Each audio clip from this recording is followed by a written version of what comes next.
No expediente, primeiro vereador inscrito, Zanquim. Agradece Velocino Ex. Agradece Adriano Bressan, ausente. Renato Oliveira, ausente. Rose Frigieri, ausente. Lucas Gil, ausente. Cadori, ausente. Rafael Bueno, com a palavra. Não, presidente, eu estou em dúvida porque a sessão esvaziou, né? A sessão esvaziou, que até faltou quórum agora enquanto o vereador Lucas falava. Eu queria saber do senhor se a moção que foi aprovada aqui já chegou lá em Israel e acabaram com a guerra. O senhor tem notícia? Se o pessoal foi lá levar lá a moção? Porque, pelo que eu vi, essa moção ia acabar com tudo, né? Então, eu acho que volto a falar dessa moção, que foi um atropelo, uma moção que foi feita um rascunho, que poderia ser ampliada, discutida e assinada por todos os vereadores e vereadoras da Câmara de Vereadores em apoio à paz, em apoio a que a ONU interfira naqueles países e que possa desenvolver um elo, né, para que as pessoas saiam de lá sem se ferirem, sem serem mortas. Então, mais uma vez, a Câmara de Vereadores, né, infelizmente aprovou uma moção sem contextualizar. Eu achei até que nesse meio tempo que esvaziaram aqui as cadeiras é que estavam levando lá para... ajudando Itamaraty a redigir uma carta. E acabou. Imagina os vereadores levando uma carta lá para o Hamas, falando lá, olha, vamos acabar com a guerra. Não, é um negócio assim surreal, né? Mas a gente... Acontece.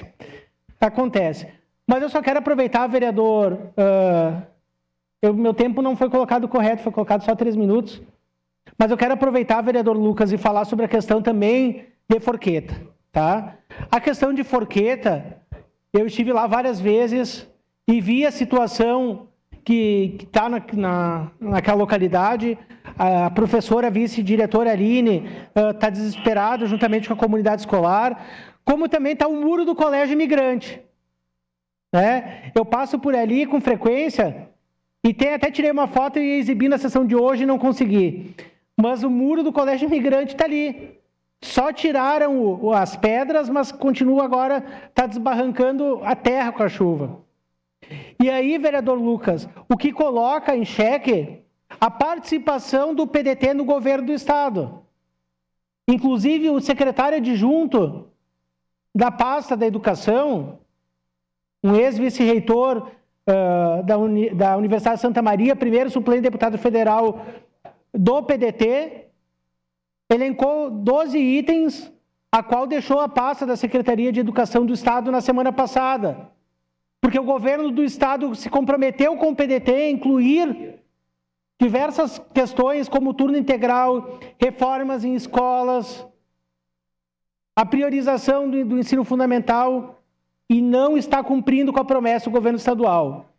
E por diversos momentos, inclusive na convenção estadual do PDT, a qual elegeu o Romildo Bolzan, presidente estadual, e falei com ele faz uns 15 dias, pessoalmente, o PDT irá rediscutir a participação no governo do Estado.